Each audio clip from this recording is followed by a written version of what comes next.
ગાથા 27 હવે કહે છે કે જે કર્મની ગાંઠ પોતે જ વિષય સેવન કરી બાંધે છે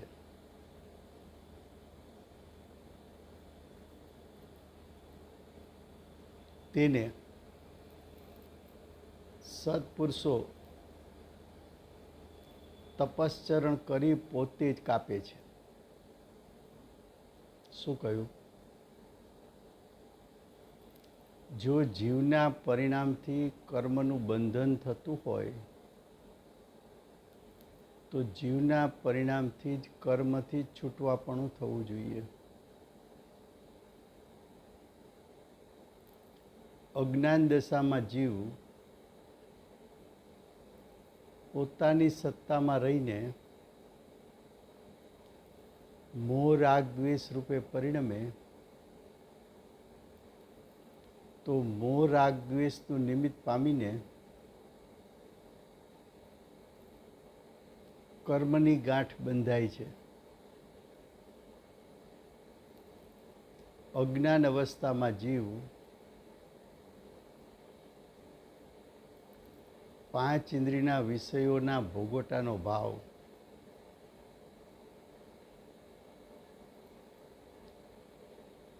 પાંચ ઇન્દ્રિયના વિષયોમાં તલ્લીન થઈ જાય.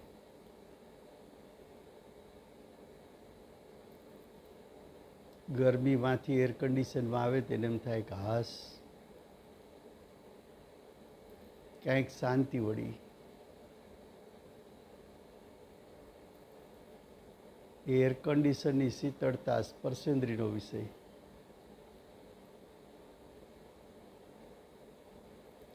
ખાવા પીવાની ચીજ જોતા મોઢામાં પાણી આવે.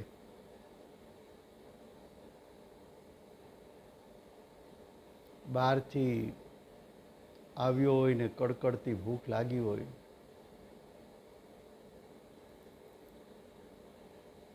જલ્દી જમવા આપો અને અંદરમાંથી લાલસા એવી હોય કે આ બધું હું ખાઈ જાઉં.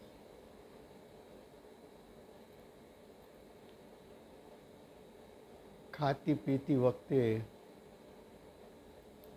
એમાં એવો લીન થઈ જાય કે બીજું ભાન ભૂલે. રસેન્દ્રિયના વિષયની લોલુપતા,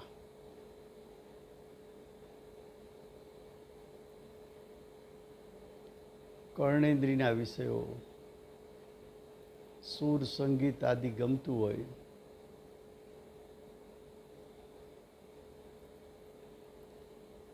બબે 4-4 કલાક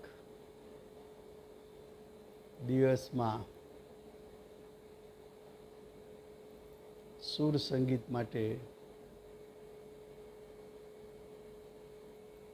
સમય કાઢતો હોય. સુર છૂટે ડોલવા માંડે.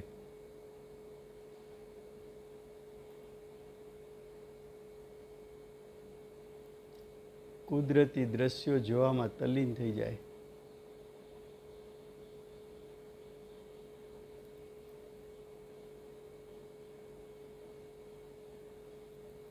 પાંચેય ઇન્દ્રિયના વિષયો એનો ભોગવટો એની લોલુપતા એમાં એકાગ્રતા એમાં તલ્લીનતા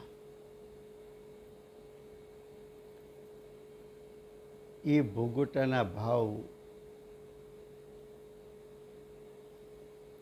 એનું નિમિત્ત પામીને કર્મ બંધાય. પાંચ દિનના વિષયોનું લક્ષ્ય કરતા ઉત્પન્ન થતા પરિણામ કર્મની ગાંઠ બાંધવામાં નિમિત્ત છે.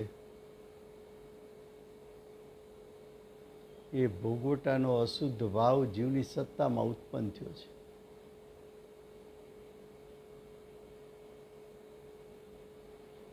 હવે જો જીવના ભાવને કારણે કર્મ બંધાય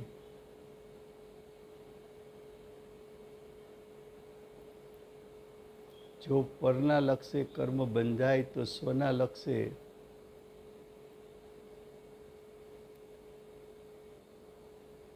કર્મથી છૂટવાપણું થવું જોઈએ. જો મોહ રાગ દ્વેષ કર્મ બંધનનું કારણ હોય તો સમ્યક દર્શન સમ્યક જ્ઞાન સહિતનું સમ્યક ચારિત્ર છૂટવાનું કારણ બનવું જોઈએ. મોહ રાગ દ્વેષના ભાવ જીવની સત્તામાં થયા તો કર્મ બંધન, સમ્યક દર્શન જ્ઞાન ચારિત્ર પ્રગટ થયું, સ્વનું લક્ષ થયું, વિતરાગ પરિણામ ઉત્પન્ન થયા તો કર્મની ગાંઠ છૂટવાનું કારણ. જો ગાથા 27. જે કર્મ ગ્રંથિ વિષય રાગે બદ્ધ છે આત્મા વિશે, તપચરણ સંયમશીલથી સુકૃતાર્થ છે દેતે હને. અર્થ: જે વિષયોને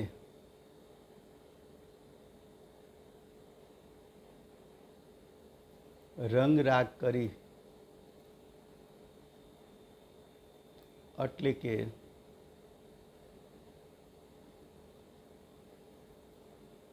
વિષયના ભોગવટાના ભાવ ઉત્પન્ન કરી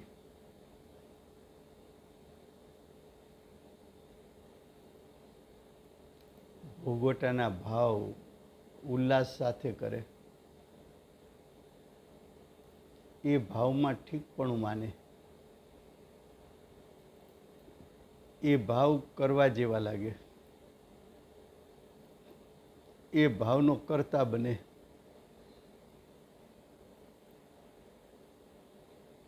એ પરિણામ આત્માના અસંખ્યાત પ્રદેશથી ઉત્પન્ન કરે,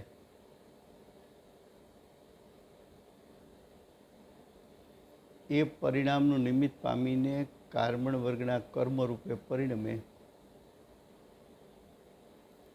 આત્માના પ્રદેશે કર્મો ચીટકવા આવે,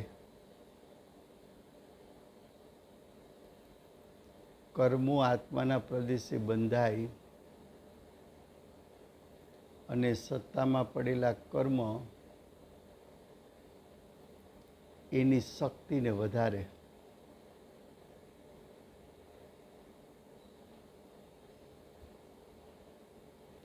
કર્મની ગાંઠ બંધાય એની વિધિને રીત છે.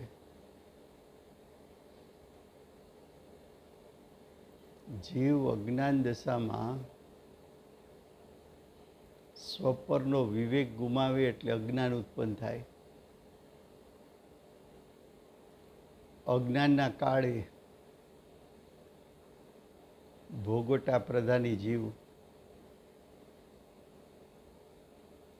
પરમાં હુંપણું સ્થાપિત કરી અને મિથ્યાત્વને ઉત્પન્ન કરે. પરમાં હિતહિત બુદ્ધિ નાખીને રાગ દ્વેષ ઉત્પન્ન કરે છે. જીવના ચૈતન્યવંત પરિણામ અજ્ઞાન, મોહ અને રાગ દ્વેષ. પણ એ જીવનો વિકાર છે, વિભાવ છે, જીવના સ્વભાવથી વિરુદ્ધ પ્રકારનો ભાવ છે. એ ભાવમાં એવી યોગ્યતા છે કે એના નિમિત્તે આત્મ પ્રદેશે રહેલી કારમણ વર્ગના ભાવ અનુસાર કર્મરૂપે પરિણમે. એ કારમણ વર્ગનાનું કર્મરૂપે પરિણમવું એ છે પૂતગલની ક્રિયા. પણ એમાં નિમિત્તપણું છે જીવના ભાવનું, જીવના દોષનું, જીવની ભૂલનું.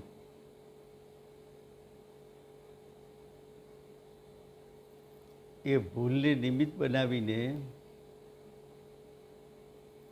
કાર્મણ વર્ગના કર્મરૂપે પરિણમી આત્માના પ્રદેશે ચીટકવા માટે આવે.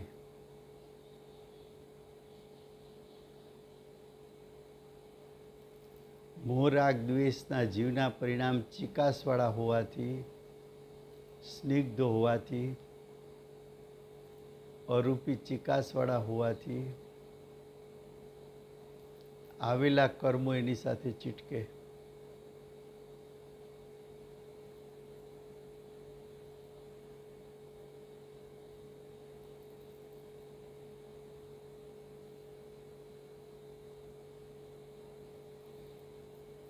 એ કર્મોની ગાંઠને બાંધે છે.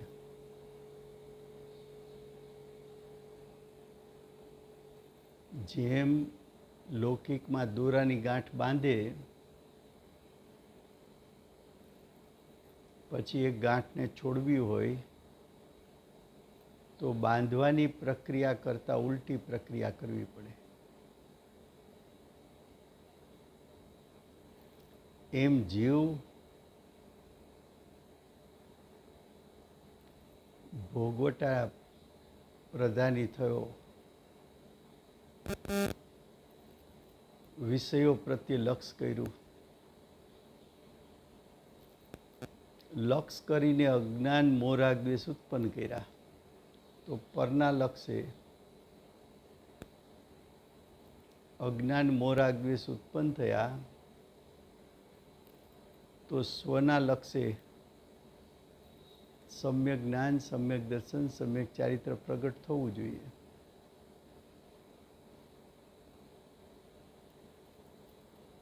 પેલા ભૂલ ભરેલા પરિણામ હતા, હવે ભૂલ સુધારી પોતાની.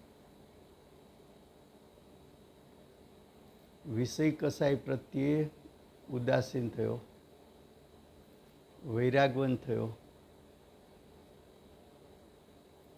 પુરુષાર્થ ઉપાડીને સ્વભાવનું લક્ષ કર્યું. સ્વભાવનું સ્વરૂપ જેમ છે તેમ જાણીને સમ્યક જ્ઞાન પ્રગટ કર્યું. એ જ્ઞાયકમાં હું પણ સ્થાપીને સમ્યક દર્શન પ્રગટ કર્યું. એ જ્ઞાયકમાં સ્થિરતા કરી.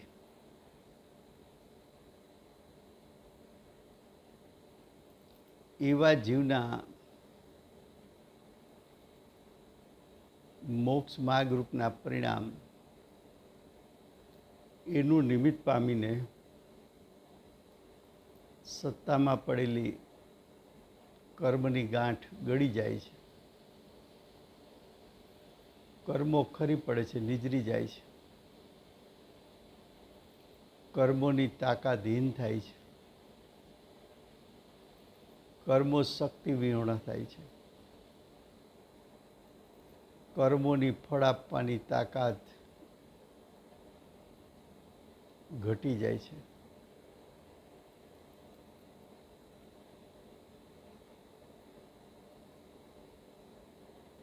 ઉત્તમ પુરુષ કર્મની ગાંઠને બાળવા માટે તપ કહેતા કસાય નો કસાયને બાળી નાખવા.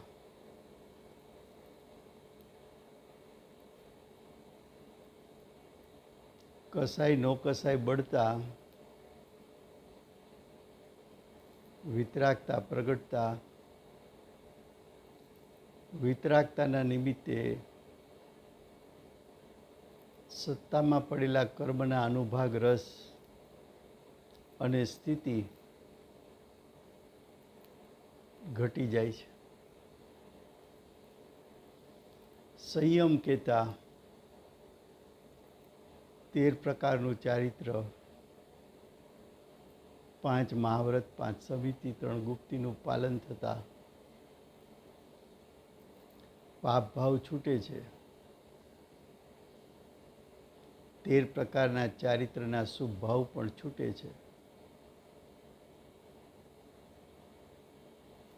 વિષય કસાયોના બાહ્ય પદાર્થો પરિગ્રહો એનો ત્યાગ થાય છે. શીલ કહેતા બ્રહ્મચર્ય, બ્રહ્મચર્ય કહેતા પોતાની મર્યાદામાં રહેવું, પોતાના દ્રવ્ય ક્ષેત્ર કાળ ભાવમાં રહેવું. શીલ કહેતા પરનો સંગ છૂટવો, શીલ કહેતા પોતાના અસંખ્યાત પ્રદેશી આત્મા એની મર્યાદામાં રહીને, એનું લક્ષ્ય કરીને, એનું ધ્યાન કરીને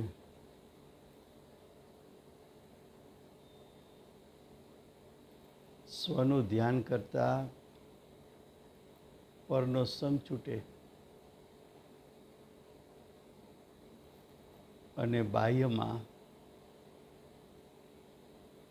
શરીરનો ભોગવટાનો ભાવ વિલીન થઈ ગયો હોવાથી સ્ત્રી ત્યાગ વર્તે છે. શીલનો બીજો અર્થ સુશીલ જ્ઞાન પ્રગટ થતા, વિવેકી જ્ઞાન પ્રગટ થતા, સ્વપરનો વિવેક ઉત્પન્ન થતા, પરનું લક્ષ છૂટવું અને સ્વનું લક્ષ થવું.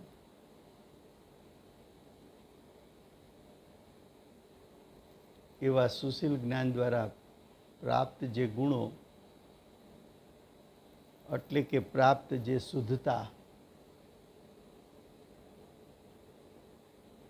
પરિણામની શુદ્ધતા, તેના દ્વારા છેદે છે. સુશીલ જ્ઞાનને કારણે કર્મની ગાંઠ છેદાય છે, કર્મની ગાંઠ ખુલે છે.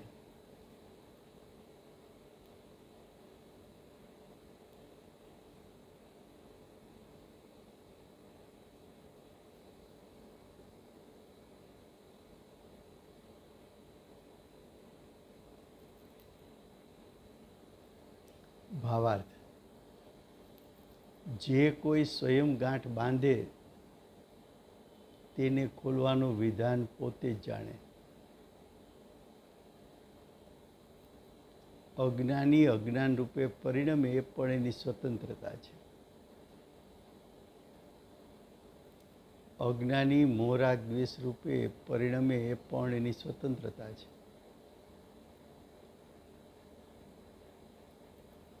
ભોગવટાનો ભાવ ઉત્પન્ન કરે અજ્ઞાની, એ પણ એની સ્વતંત્રતા છે. જીવે સ્વતંત્રપણે ભૂલ કરી છે.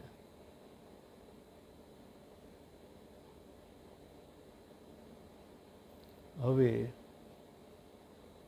જીવે ભૂલ કરીને ગાંઠ બંધાણી. એ ગાંઠ કેમ બંધાણી એનું પેલા યથાર્થ જ્ઞાન કર.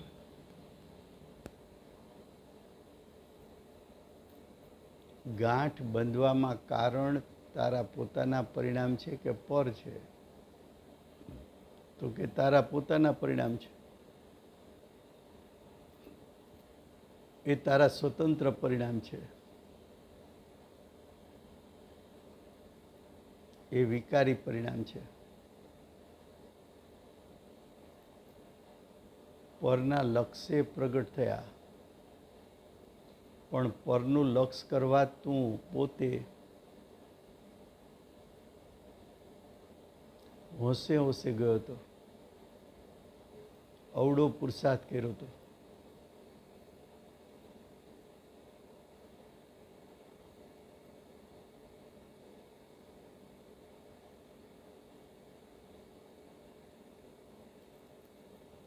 હવે કે છે સોનીનો પેલા દ્રષ્ટાંત આપ્યો છે, પછી સિદ્ધાંત માગે છે. આત્મા એ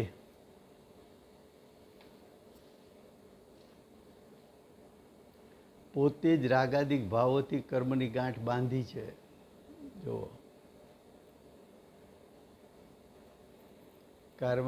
કર્મની ગાંઠ કોઈએ બંધાવડાવી એમ નથી.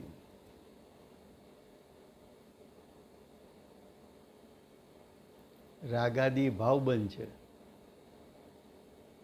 અને કર્મો આવીને ચીટકવા એ દ્રવ્ય બનશે.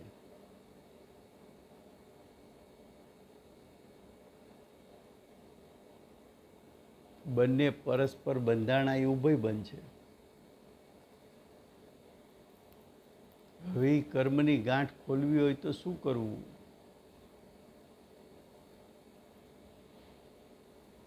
તો કે પોતે જ ભેદ જ્ઞાન કરી કર્મની ગાંઠ ખોલવાનો ઉપાય સ્વ અને પર વચ્ચે ભેદ જ્ઞાન, સ્વભાવ અને વિભાવ વચ્ચે ભેદ જ્ઞાન,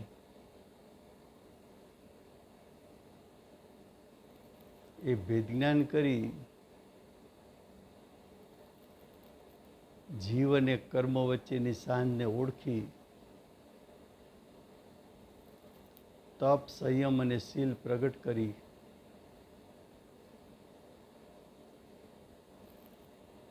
શાસ્ત્ર અભ્યાસ કરી તે કર્મબંધને કાપે છે. એવું જાણી જે કૃતાર્થ પુરુષો છે તે પોતાના પ્રયોજનને સાધવાવાળા છે.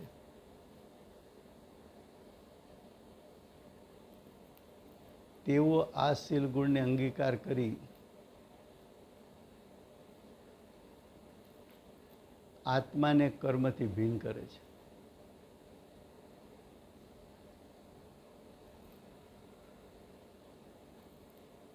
આ પુરુષાર્થી પુરુષોનું કાર્ય છે.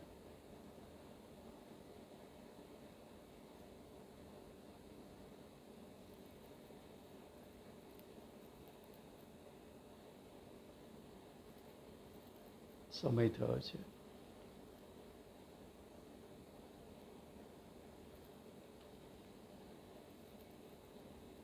ચાર ઘાતી કર્મના નાશક, અનંત ચતુષ્ટયના ધારક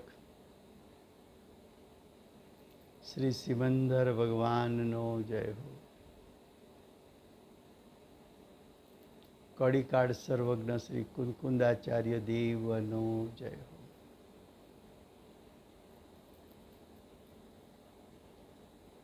શાસન નાયક પરમ કૃપાળુ શ્રી સદગુરુ દેવનો જય હો. પ્રસમ મૂર્તિ ભગવતી માતનો જય હો. અષ્ટ જીનવાણી માતનો જય હો.